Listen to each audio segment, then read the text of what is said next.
Ketemu lagi di Stasiun Soma 106,1 MHz Radio Cirema FM. Kali ini kita akan membahas Kanjeng Muda. Jadi tadi backsoundnya lagunya sebelum backsoundnya Stasiun Soma adalah Fagitos ya. Ini grup yang saya cukup suka, ya. Termasuk grup favorit saya. Terus menghilang, terus kami bikin single religi ya. Jadi kita sering lupa pada nikmat Allah. Itu sangat istimewa. Makanya dalam kehidupan ini Kanjeng Muda itu kadang Allah itu kangen sama kita. Nah, kalau kita nggak kangen sama Allah, itu kebangetan. Dan kita sering mungkin nggak kangen ya. Tapi Allah tuh kangen sama kita. Nah, ciri kalau Allah kangen sama hambanya itu gimana Kanjeng Muda? Cirinya adalah kita dibuat sama Allah itu bermasalah hidupnya. Ada problem, keuangan, utangnya banyak, kemudian pengen ini, pengen itu, dihimpit oleh kebutuhan. Sehingga mau nggak mau dia harus nangis, gitu kan? Dia harus curhat. Dia harus bahasa Jawanya sambat gitu. Jadi yakinlah semua peristiwa persoalan yang Allah kirimkan yang mendesak dada kita, yang membuat pusing pikiran kita, yang membuat kita panas dingin, keluar keringat stresnya, bahkan kita sehari-hari rasanya kayak mau mati gitu kan. Artinya banyak orang ya Allah ini sampai kapan kayak gini misalnya seperti itu. Itu ciri kalau Allah itu kangen sama kita.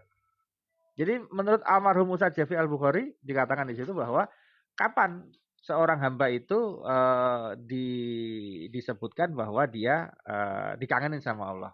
Ya, selamat datang Mas Awan. Ya. Kita tema kali ini Kanjeng Muda jadi adalah bagaimana ya ketika Allah itu memberi persoalan pada hambanya itu apa di balik hikmah di balik sebuah persoalan gitu. Jadi begitu ya. Jadi kalau menurut almarhum Jafi Al-Bukhari adalah bahwa ketika seorang itu dipepet hidupnya, dibikin masalah, dibikin tertekan gitu. Itu ciri utamanya adalah bahwa dia sedang dirindukan sama Allah. Jadi Kanjeng Muda yang hidupnya kelihatannya landai-landai aja gitu Mas Awan. Itu intinya malah dia seakan-akan orang biasa. Tapi malah berbahaya, Ustaz. Iya, betul bahaya. Jadi kalau kayak orang sekolah itu, dia nggak diuji. Betul. Coba, yang paling nikmat dalam hidup ini apa? Adalah tanpa ujian. Kalau kita bahasanya bahasa setan, mohon maaf ya. Karena bahasa yang kasar itu paling itu nggak diuji tuh. Pak Guru bisa nggak aku sekolah di sini 3 tahun tapi nggak ada ulangan, nggak ada ujian, nggak ada apa ASPD. Nggak apa-apa tapi nggak naik kelas. Iya kan sama kan gitu. Kami nggak lulus gitu kan? Nggak apa-apa tapi nggak naik kelas nggak lulus gitu. Nah, kita kan ingin yang nyaman dalam hidup ini. Banyak di antara kita itu kalau bisa jangan diuji ya Allah. Kalau bisa jangan aku nggak siap. Kalau bisa yang enak-enak aja ya Allah hidupnya. Kalau bisa sekolah ini dalam tanda petik nggak udah aturannya nggak usah. Jadi saya mau berangkat jam berapa saja boleh. Saya mau istirahat jam saja berapa boleh. Kalau perlu saya nggak usah ada PR tuh nggak perlu Pak Guru. Jadi nggak usah ada PR, nggak ada kerjaan, nggak usah ada praktikum, nggak usah ada ujian-ujian. Enak amat hidup ya. Nah, apa hasilnya? Ketika orang sekolah nggak ada ujian, nggak ada gitu apa? Ya tidak bertambah maju. Ya pasti dia nggak dapat sertifikat. Nggak dapat sertifikat. Ya, padahal besok di akhir itu sertifikat takwa itu penting. Dia termasuk orang yang takwa atau enggak, orang beriman atau enggak gitu Mas Awan. Nah, jadi yakinlah Mas Awan dan Kanjeng Muda semua ketika orang itu sama Allah dikasih ujian. Entah itu namanya kecelakaan, entah itu namanya kemudian yang ringan yang berat ataupun kehilangan ataupun kecopetan ataupun kondisi keuangan yang ngepres, yang mepet, susah sekali ada cash di dalam dompetnya. Betul-betul dia sangat enggak begitu bisa menikmati. Nah, di sini kalau kita lihat masalah-masalah yang Allah kirim dalam kehidupan kita itu adalah sinyal dari Allah bahwa Allah kangen. Nah, ketika Allah kangen, pengen ketemu hambanya, pasti dipepet Mas. Dibikin susah. Ya, begini. Istilahnya dalam Quran itu apa? Yang ketika engkau disesakan dadamu, apa? Keren nggak? Dadanya dibikin sesek. Sesek itu gimana maksudnya? Tidur nggak enak. Sulit ya, ada makan nggak nyaman, tidur nggak nyaman. Jadi dia nggak lapar. Kan jadi orang stres tuh nggak lapar, susah tidur, susah makan, susah tidur. Jadi dikasih makan dia nggak mau makan, nggak nafsu makannya. Hilang nafsu makannya, hilang selera tidurnya, sehingga dia kurang tidur, kurang makan. Makanya orang stres cenderung kurus. Ya betul. Ya, Mas Toy mudah-mudahan bisa gendut Mas Toy. Kita doakan setelah menikah. Stres Toy? Enggak. Dia karena posisinya postur.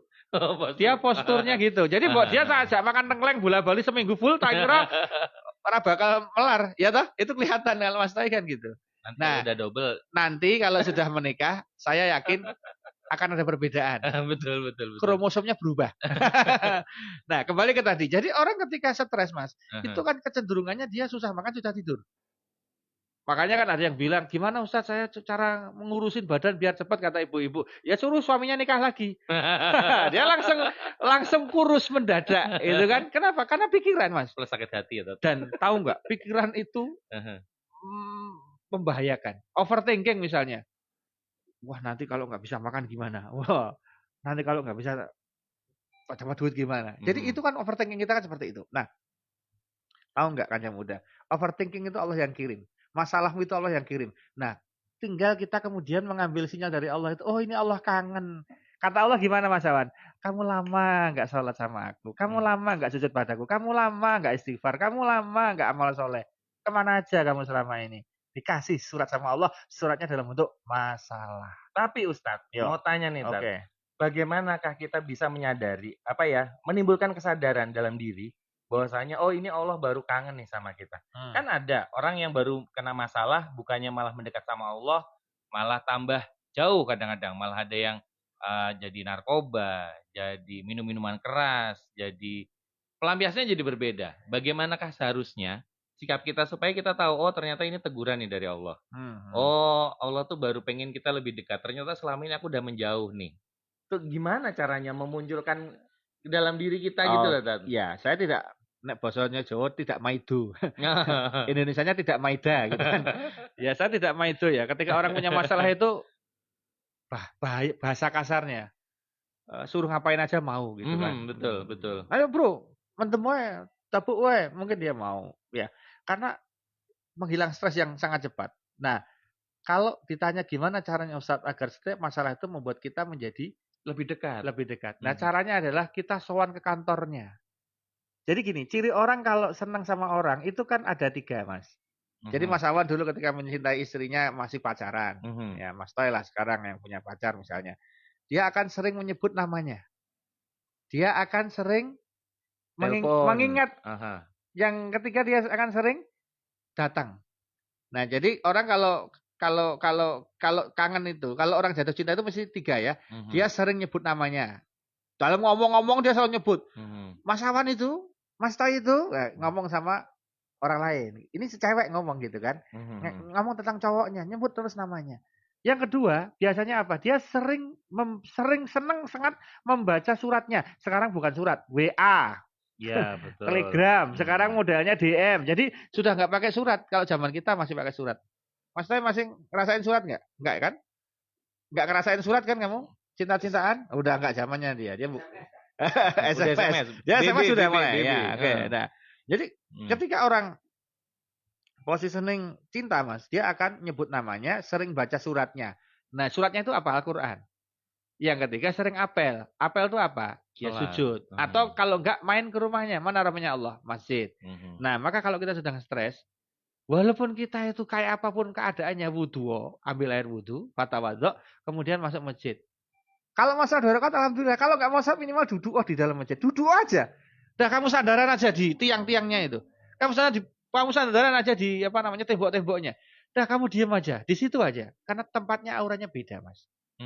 Pasti muncul yang kemudian ya Allah, spontan ya Rob, ya Allah gitu kan. Nah, ketika dibilang ya Rob, ya Allah, Allah itu bahagia, senang. Ingat, bahagianya Allah melihat hambanya yang mau mendekat bertobat kepada Allah itu melebihi bahagianya lahiran seorang ibu. Bayangkan ibu itu ketika lahiran, ibu-ibu itu, istri-istri itu ketika lahiran itu kan sakit pas melahirkan. Betul. Begitu lihat anaknya sudah hilang sehat, sakitnya hilang.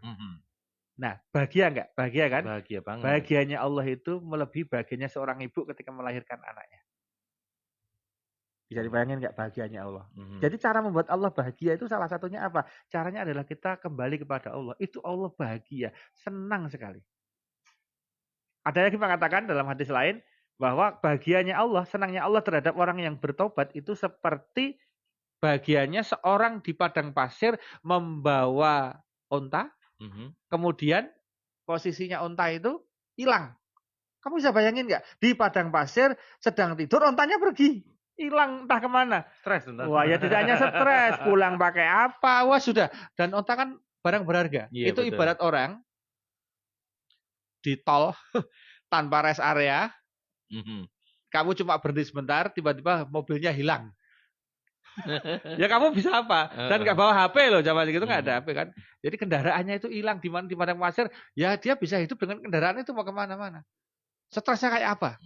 Tiba-tiba dia kemudian dalam keputusasaannya tiba-tiba datang sendiri itu ontanya. Bahagianya Allah itu melebihi senangnya orang yang kembali ketemu sama ontanya. Bisa dibayangin nggak? Nah makanya kita kalau mau bikin Allah tersenyum, caranya adalah nggak usah dianggap kita punya banyak dosa. Kita sudah pasti banyak dosa, nggak usah dianggap. Kita sudah banyak dosa. Iya. Jangan sombong kita. Ya kita anggap saja kita banyak dosa. Kita tuh banyak dosa, nggak usah pakai nganggap-nganggapan. Memang banyak dosanya. Ya kan? Betul. Kita bilang aja langsung kita banyak dosa. Terus kita istighfar sama Allah. Kita mandi besar, kita sholat tobat. Ternyata sholat tobat itu mas, itu ilmunya tidak hanya dipakai ketika orang habis melakukan dosa besar. Wah habis zina terus sholat tobat. Ya benar. Tapi ini nggak harus begitu. Justru ketika kita kemudian futur, tahu nggak futur? Futur Apa itu menyadari. enggak, futur itu tiba-tiba tidak semangat beribadah. Oh, Yang tadinya biasa Senin Kemis, enggak Senin Kemis sama sekali mas. Tadinya sering baca Quran, sudah lama 2 bulan nggak baca Quran. Sudah lama nggak wirid, nggak zikir, itu futur namanya. Oh iya. Nah, ketika futur itu terapinya apa mas? Dia mandi besar, sholat tobat. Ya Allah, aku mohon ampun. Dosa apa yang telah meliputiku sehingga aku malas baca Quran? Dosa apa yang telah meliputiku sehingga aku malas sholat tahajud? Dosa apa yang meliputi diriku sehingga aku malas untuk wirid dan zikir dan sholawat? Gitu. Nah, ketika kita kembali kepada Allah itu luar biasa. Kembali kata kuncinya. Nah, back to Allah.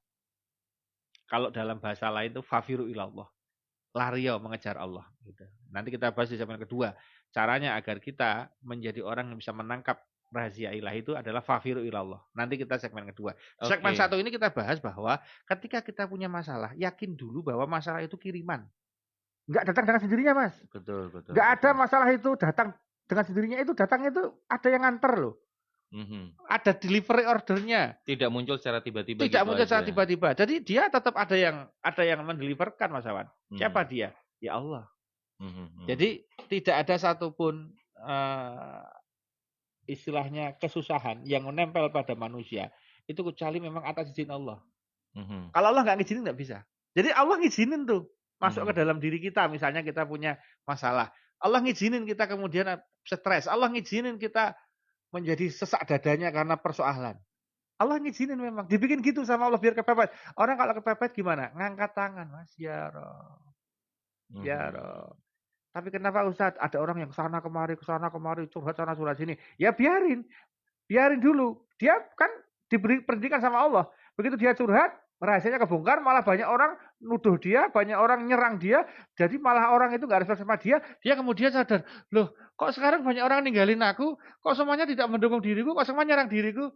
Akhirnya nangis dia, ya Allah terus gimana? Nah Allah juga bilang, ya itu kalau kamu berharap sama manusia, kamu cuma diajar sama mereka. Harap itu sama aku, kata Allah. Nah, makanya jangan kaget ya, teman sahabat yang sangat dekat dengan dirimu, belum tentu ketika kamu punya salah itu menemani aja kadang enggak loh. Diajak ketemu aja menghindar, bayangkan. Iya, betul. Loh, kita lewat aja misalnya nih tangga Jeronimo kita naik, dia kemudian ada orangnya, dia terus ke kamar mandi kok. Iya, loh kenapa? Padahal dia sahabatnya. Dia enggak mau nemenin. Itu jangan kaget, itulah manusia. Bisa balik kapan saja. Dan ingat, tidak ada satu pun di dunia ini yang tahu tentang diri kita, yang bisa memahami kita kecuali Allah. Istri kita pun kadang-kadang nggak memahami kita. Kadang-kadang. Iya, betul.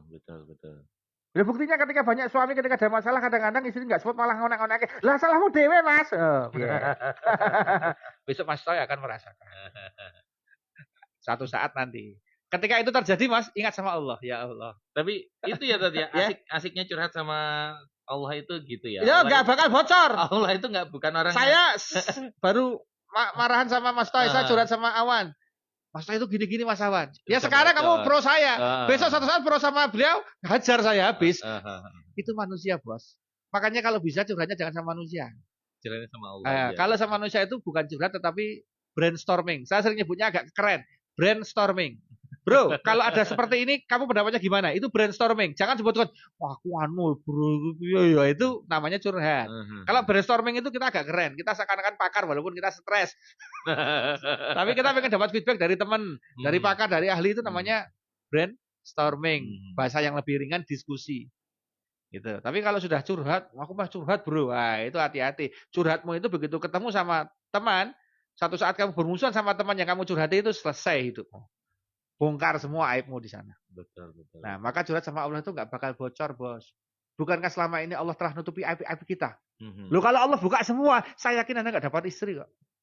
Bablas. Bablas ya dibuka ojo karo awan ngene iki, ojo karo toy-toy ngene iki. Ora sida dadi nikah itu. Allah tutupi semua loh, bos. Iya, betul. Makanya kalau Allah aja nutupin aib kita, kenapa kita buka aib-aib saudara kita? Kalau Allah nutupi aib-aib kita, kenapa kita bongkar aib-aib teman-teman kita? Jangan. Kaca muda gitu. Karena Allah adalah pendengar yang baik. Yes. Dan Allah itu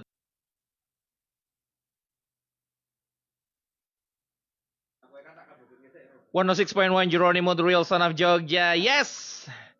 Barengan sama Awan Narendra Kanca Muda Jogja ya. Masih di Sasi Soma sana sini soal agama Kanca Muda. Wih, kangen udah lama gak siaran Sasi Soma nih. Ya, Sasi Soma Kanca Muda Jogja, kita masih ngobrolin gimana sih cara kita untuk mendekat kepada Allah Subhanahu wa taala gitu ya. Gimana caranya? Tapi sebelumnya nih, Ustadz nih ada yang seru nih, Ta. Yep. Nih, ini kalau misalnya mungkin kamu baru stres, selain mendekat sama Allah, refreshing juga perlu ya, Tat ya. Oke. Refreshing bareng sama keluarga itu nggak perlu jauh-jauh deh Kanca Muda. Ada banyak banget promo tiket atraksi, tur dan aktivitas liburan di tiket.com Kanca Muda. Di seputaran Jogja tuh banyak banget. Kamu bisa cek promonya. Ada tiket masuk Candi Prambanan itu mulai dari Rp24.000 aja. Murah kan ya? Waterboom Jogja loh. Mulai Rp45.000. Terus ada Time Zone Plaza Ambarukmo mulai Rp50.000. Nonton Sendratari Ramayana Ballet di Prambanan itu mulai Rp50.000 aja. Terus ada Playtopia di Pakuan Mall Jogja itu mulai Rp115.000 dan ada Gria Shiatsu Yogyakarta kalau mungkin kamu pegel-pegel gitu kan cuman Rp120.000 aja. Kamu juga bisa dapetin promo tiket atraksi, tur dan aktivitas liburan di seluruh Indonesia dan kamu bisa dapetin diskon sampai 1 juta lo Kanca Muda dengan pakai kode promo adalah Tudu ID ya.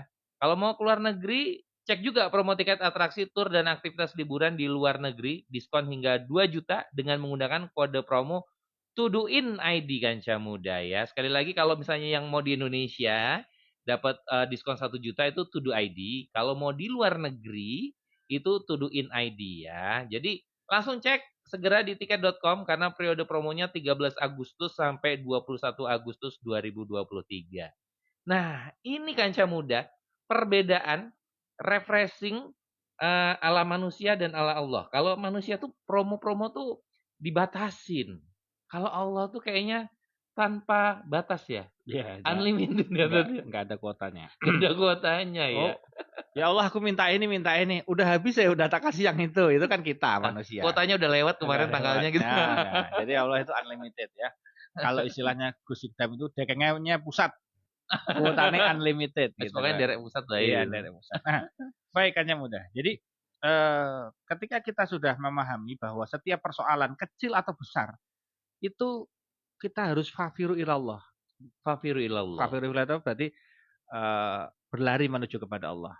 Nah, cara berlari menuju kepada Allah itu jalan yang yang paling efektif, efisien adalah memperbanyak sujud, Mas.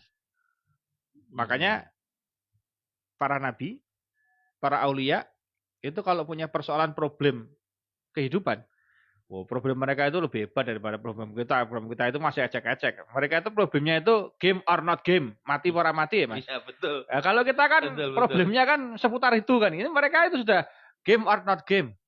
Mati or rip. Nah, Nabi Musa coba problemnya apa? Ya maju Laut Merah, mati. Ya mundur Fir'aun dengan bala tentaranya ribuan, dia serang, cuma mati. Ya. Pilihannya itu maju mati, mundur mati. Itu bukan problem lagi, itu sudah mbahnya problem. Nabi Ayub misalnya problemnya apa? Wah, dikasih penyakit kulitnya nggak karu-karuan. Istrinya meninggalkan. Kayak apa sakit hatinya? Kayak apa hancurnya? Bahasanya Pak Jokowi yang di sana rungkat, kayak apa rungkatnya? Baru viral ya, rungkat gitu kan. Jadi rungkat itu kayak apa gitu kan? Kayak apa rungkatnya gitu kan. Jadi problem-problem kita itu belum sebanding dibandingkan hanya seperberapa dari problem-problem para nabi, para rasul gitu kan. Nah, apa yang mereka lakukan? Fafiru Allah, ya Allah ini gimana? Bahasanya kan gitu kalau kasarnya. Ya Allah ini gimana? Kalau kita ya jangan levelnya bilang ya Allah gimana. Ya kita komunikasi langsung sama Allah dengan cara sujud. Makanya kalau kita punya problem, nomor satu adalah ambil air wudhu. Pastikan kita suci, ambil air wudhu. Kemudian kita sholat 2 rakaat. Namanya sholat apa Ustaz? Pertama masuk masjid namanya sholat tahiyatul masjid. Yang kedua langsung Anda sholat hajat. Gitu kan? Nah. Kemudian diperbanyak istighfar. Man lazim istighfar, siapa yang melazimkan istighfar, Allah akan memberikan jalan keluar, way out. Ingat, carilah di dalam Al-Quran ataupun hadis kalimat solusi. Hei manusia, carilah solusi. Itu nggak pernah ketemu, Mas. Jadi di dalam Al-Quran nggak pernah nyebut hei manusia, carilah solusi terhadap masalah-masalahmu, itu nggak pernah ada. Hadis juga nggak pernah muncul sama sekali. Nabi bersabda bahwa hei manusia, carilah solusi. Enggak ada. Jadi apa intinya, Mas? Kalau kita punya masalah itu enggak suruh cari solusi. Suruh cari Allah. Karena Allah yang punya solusinya. Itu jawabnya. Nah, itulah. Fafiru ilallah. Ya, fafiru ilallah. Makanya sampai Rasulullah kemudian mengatakan, jangankan untuk masalah yang besar, yang rumit, yang stres, hanya masalah kecil yaitu sandal bedat, sandal yang copot talinya, dan garam di dapur yang habis, mintalah sama Allah. Keren nggak? Nabi sampai bilang, jangankan masalah besar, pokoknya minta terus sama Allah. Bedanya Allah sama manusia apa? Kalau saya datang ke temannya Mas Leo misalnya. Mas Leo, saya minta rokoknya Mas Leo. Oh silakan Dat. Misalnya gitu. Mas Musa nggak ngerokok ya, ini tapi saya ini contoh. Dia ngasih. Besok lagi saya minta Mas Leo. Wah ya. Saya minta kesekian kali, dia masih hilang. Ini jaluan rokok. Sate tekoe kan jaluk rokok ya. Wah, langsung rokoknya didulekke. Langsung nek perlu ngomong sik, "Rago rokok aku tan." Karena Leo kan langsung ngomong ngono. Karena SMA SD saya datang ke rumahnya, "Aranono." Wah, gitu kan begitu. Dia langsung bilang enggak ada. Nah, ketika seperti itu kan yang muda, itulah manusia. Kalau kita minta yang pertama kali dia masih mau, minta kedua dia agak cemberut, minta ketiga kelima dia sudah bosan, dia sudah langsung bilang tulisannya tidak menerima dirimu. Itu kalau manusia. Beda. Allah diminta sekali senang, diminta 2 kali senang banget, diminta 3 kali senang banget, diminta berkali-kali senangnya luar biasa. Jadi Allah itu semakin orang yang meminta itu semakin senang. Neng yo mosok isin tat mosok cuman masa hanya karena misalnya masalah sepele kita. Loh, itu Rasulullah yang bilang, bukan masalah sepele, Bos. Ini Rasulullah bilang, kamu nggak boleh bantah. Oh iya, betul. Ini Rasulullah yang bilang. Betul.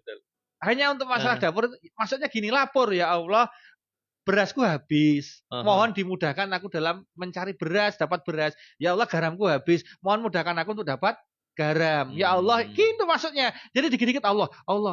Jadi Allah itu direpoti seneng. Allah itu direweli seneng. Beda sama kita direweli. Ajar orang teko arek nginep kowe takoni pirang dina ning ngene kira-kira. Lah kok suwe banget.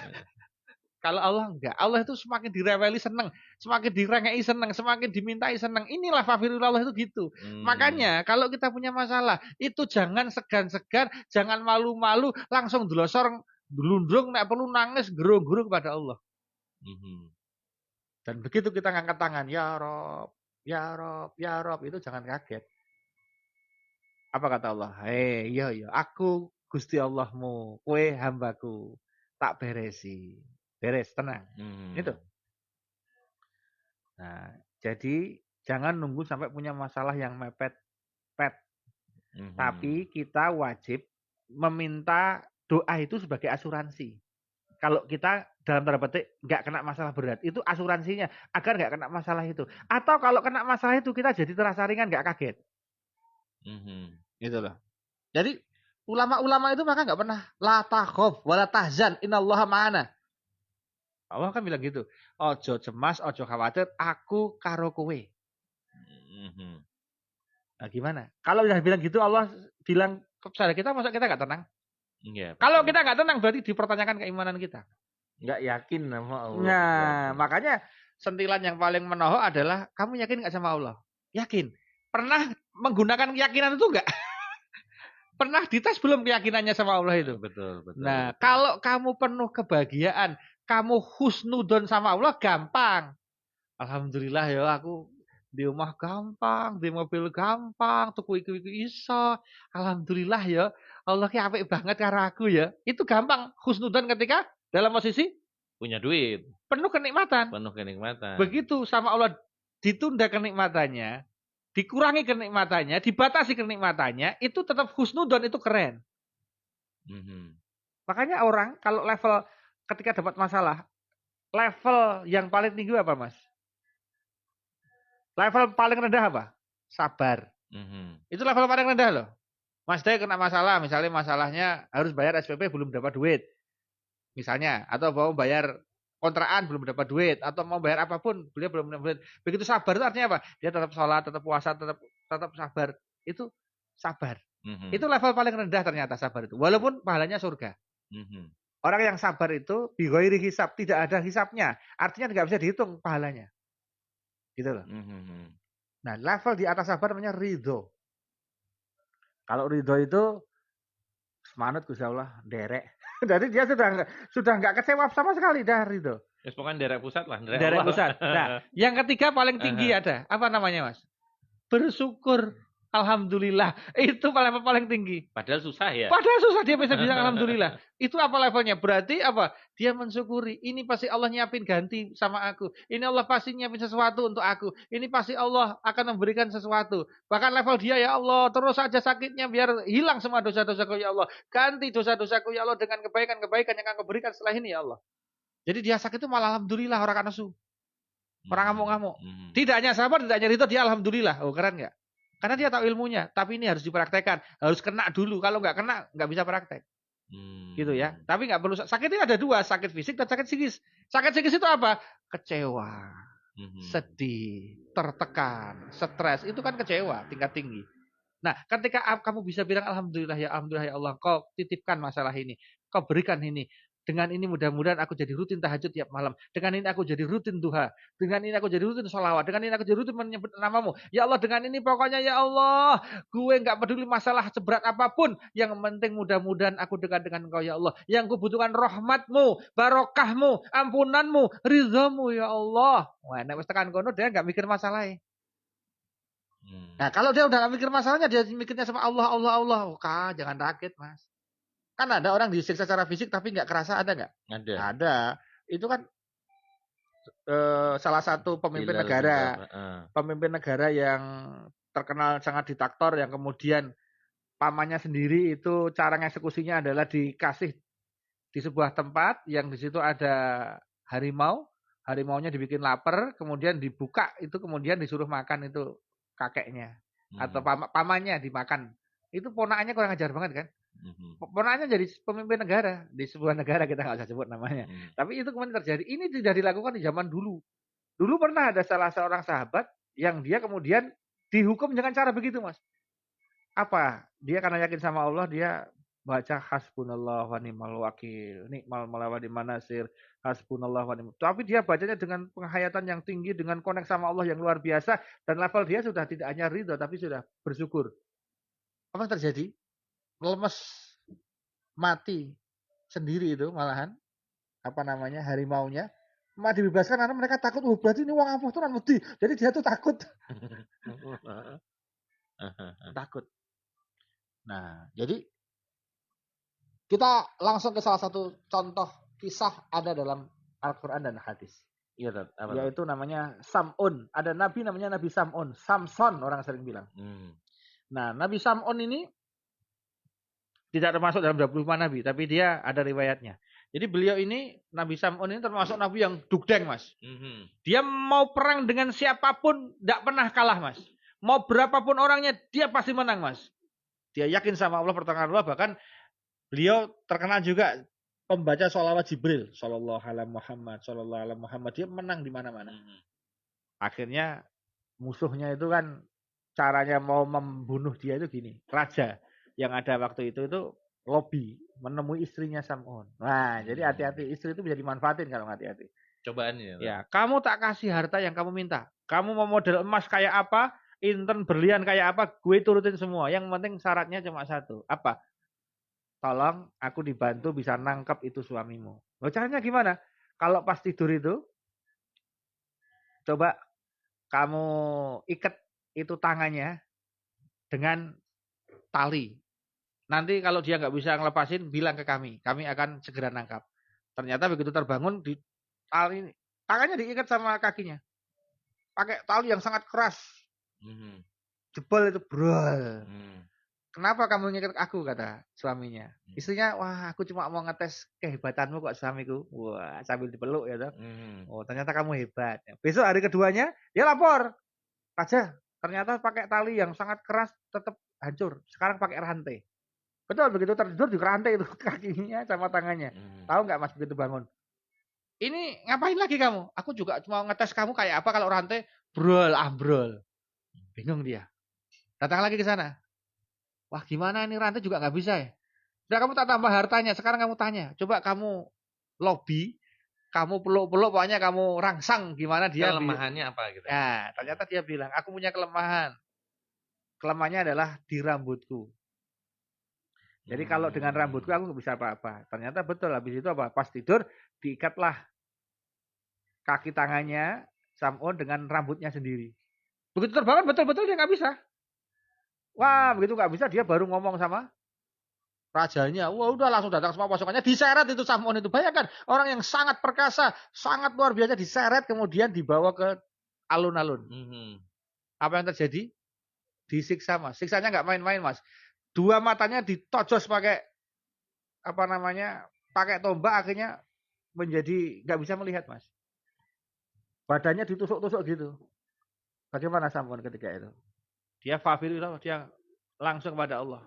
Dia doa, ya Allah, atas izinmu, atas ridhomu, berilah aku kekuatan ya Allah untuk bisa mengalahkan mereka dan bisa lepas dari semua. Doanya serius betul sama Allah. Dikasih sama Allah. Apa yang terjadi? Ya, dia kemudian bisa lepas dan dia kemudian merobohkan semua bangunan yang ada di situ, bahkan semuanya meninggal, termasuk istrinya juga meninggal. Bayangkan dan pulih kembali itu penglihatan dan semuanya itu. Nah, jadi orang ampuh itu ada sejak zaman dulu, hanya mudah. Nah, ternyata yang ampuh itu bukan dirinya. Dia ngandelin Allah gitu loh. Jadi orang ampuh itu adalah orang yang bisa menggunakan powernya Allah, Bos. Bukan powernya sendiri. Powernya sendiri itu drop, nggak bisa apa-apa. Kita nggak punya power, Bos. Powernya itu jelas sudah drop-dropan itu. Ini yuk, jadi penasaran ya, Dad. Kadang-kadang ketika misalnya orang itu sudah mencapai ke level ketika bermasalah, dia akhirnya malah bersyukur. Berarti sebenarnya orang itu menganggap masalah yang datang itu bukan ujian berarti ya, Tad ya. Akhirnya dia sampai kepada betul. Oh iya, dia semua ini adalah karena Allah gitu. Ya. Jadi bahasanya begini Mas, ketika orang kena apa gitu, ya Allah, ampuni aku ya Allah. Ada apa ini ya Allah? Jadi di Allah ngapain ya kok negur aku seperti ini? Alhamdulillah berarti Allah sayang. Allah nggak ingin aku terlalu jauh gitu loh. Allah nggak ingin aku terlalu terjerumus. Jadi salah satu ciri sayang itu kan diingatkan toh Mas. Dan masalah yang muncul itu ada ingatan, mengingatkan. Dia mengingatkan. Maka bersyukurnya dia itu kenapa? Satu, kalau dia itu sudah bagus jalannya. Loh dia itu sholatnya bagus, semuanya running well. Tapi Allah kasih ujian itu. Berarti Allah itu ingin lebih ngangkat derajatnya. Allah ingin lebih poin pahalanya. Kan kita nggak pernah tahu di dalam salat duhanya, di dalam tahajudnya, di dalam wirid-wiridnya, di dalam semua amal solehnya. Kan nggak tahu kadar diterimanya kepada Allah itu berapa persen. Betul. Lah siapa tahu ternyata itu separuh-separuh semua. Seperempat doang. Karena mungkin dia nggak sadar. Tanpa sengaja ada unsur riyaknya dikit. Tanpa sengaja dia apa gitu. Makanya ulama-ulama dulu itu nggak iso ibadah itu. Sekarang itu agak susah. Umroh aja sekarang itu bahaya kok. Bukan bahaya umrohnya. Bahaya ketika kita posting, ketika kita streaming, ketika kita pengen ditahui orang. Itu kan antara niat pamer dengan kan 11-12 Bos. Antara pamer dan mengajak. Ya kan? Betul. Nah ketika dia di Masjidil Haram foto, dia posting. Kita nggak pernah tahu kan itu umrohnya kemudian diterimanya berapa persen? Iya, betul. Kan gitu. Itu kan bahaya banget. Nah, maka kemudian ujian-ujian muncul itu untuk apa? Untuk nambahi poin. Kita kan pernah tahu nambahi poin. Nah, ini kamu kurang kemarin. Karena sayang tak tambahin ya lewat jalur ini. Karena kalau kamu jalur syukur, kamu udah syukur terus. Kamu itu udah syukur, bisa umrah bersyukur, bisa punya rumah bersyukur, bisa punya mobil bersyukur, bisa punya istri bersyukur, punya anak bersyukur, bisa punya kerjaan bersyukur, punya duit bersyukur. Kamu udah bersyukur tok isine. Tapi kan kamu nggak tahu ketika kamu cerita syukurmu itu, kamu itu ada unsur pamer dikit kan kamu lupa. Gitu loh. Mas Awan saiki anu ya, alhamdulillah aku gede kok ngene iki pancen yo piye yo? Yo tahajudku ora tau mandek e. Kowe jadi sombong itu. Ya, walaupun lek ngomong itu rasa kasar itu. Ya, kowe tahajud to. Alhamdulillah aku dengan tahajud iso tuku omah iki lho. Nah, muncul masuk wae kok kan gitu. Setane mlebu. Halus banget. Makanya nek ditakoni tentang kebaikan itu jawabnya kayak Nabi Sulaiman. Mas Sulaiman, wah sugih pol, kerajaanmu ora ono sing ngalahke, ampuh top kowe iki. Apa? Dia enggak pernah cerita amalnya hanya apa ora tahu, ngomong siji tok. Hadza min fadli Rabbi. Iki ming nggone Gusti Allah kabeh dititipke aku nggo nguji aku. Tambah apa tambah elek. Jadi dia langsung bilang, hadza min fadli Rabbi. Fadli itu kelebihan. Ini adalah kelebihan yang Allah berikan pada diriku. Wis ngono tok. Untuk nguji aku dengan kelebihan ini tambah cerdak apa tambah adoh apa lali ya kuwi ya janjian iki ming hadza min fadli Rabbi iki ngene Gusti Allah. Wis ngono tok. Oke. Nah, ketika seperti itu kan beda. Nah, tadi kembali ke konteks tadi, kenapa orang bersyukur? Karena gini, Mas. Idza ahaba abdan ketika Allah senang pada seorang hamba, ahaba mencintai seorang hamba, ibtala kata Allah akan diberikan ujian. Lho logikanya piye Mas? Mbok sing diuji iki sing kae-kae lho, Gusti Allah sing ora tau salat kae lho. Mbok kae-kae kok sing salat. Kowe aja komen, Bro, kata Gusti Allah. Kowe kan ora ngerti salatmu selama iki ditampa apa ora. Pahalane iki pirang persen, kowe kan ora ngerti. Wis to menengo, kowe tak kae ujian men kowe iki entuk poin, kowe iso bermuasabah, kowe tambah apik, bar iki kowe tambah luar biasa, powerful uripmu. Nah, gitu loh kata Allah. Jadi justru karena Allah sayang itu kemudian Allah nggak ingin amalannya itu zong, nggak ingin amalannya nggak bermanfaat, nggak ingin orang ini nggak top. Topnya itu Allah yang ngangkat sendiri gitu kan.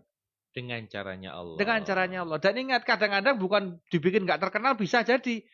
Terkenal ya bisa, tidak terkenal ya bisa. Dengan tidak terkenal dia malah lebih dekat dengan Allah kan kita nggak pernah tahu. Lu gue terkenal malah akhirnya sholatnya angel nemoni fans terus. Konsultasi, rampung-rampung, lali sholatnya telat-telat. Saya bukan hati. Wingi dong terkenal, sholatnya awal waktu. Bahasa terkenal saya ini kayak konsultasi ngalor ngidul ngetan ngulon mikir cuan akhirnya tadi. Nah, gitu lah. Jadi oleh karena itu Allah itu maha adil. Ketika orang ditimpa sebuah persoalan apapun namanya, anggap itu teguran dari Allah untuk meningkatkan iman kita, untuk menggugurkan dosa kita, untuk kemudian memperbaiki amal-amal kita, kemudian nambali bolong-bolong yang kita nggak pernah tahu dari amal-amal kita. Makanya ketika kita punya masalah, memang levelnya sabar dulu. Kalau udah sabar nanti ridho. Kalau udah ridho terakhir alhamdulillah. Memang itu fase Mas, nggak bisa langsung bilang alhamdulillah. Sabar sik ditampa. Ridho kemudian ya wis ra apa-apa. Nah, alhamdulillah wingi ra sida ketampa ning ngono. Nek ketampa piye? Dia baru komen. Alhamdulillah wingi dikake kok ngene. Nek ra dikake piye? Alhamdulillah dia baru komen. Tapi levelnya kan sabar dulu, terus ridho, terus alhamdulillah. Jadi nggak bisa langsung melompat. Betul. Dan mudah-mudahan kita bisa menjadi manusia-manusia yang pandai bersyukur. Amin, ya. Amin. Dan ya Allah mudah-mudahan kita termasuk orang-orang juga yang mendapatkan ridho dari Allah SWT. Amin. Terima kasih Ustadz. Terima kasih. Ketemu lagi Kanca Muda di Sasi Soma minggu depan dengan tema yang luar biasa pastinya. Awan Narendra pamit. Sekali lagi, Assalamualaikum warahmatullahi wabarakatuh.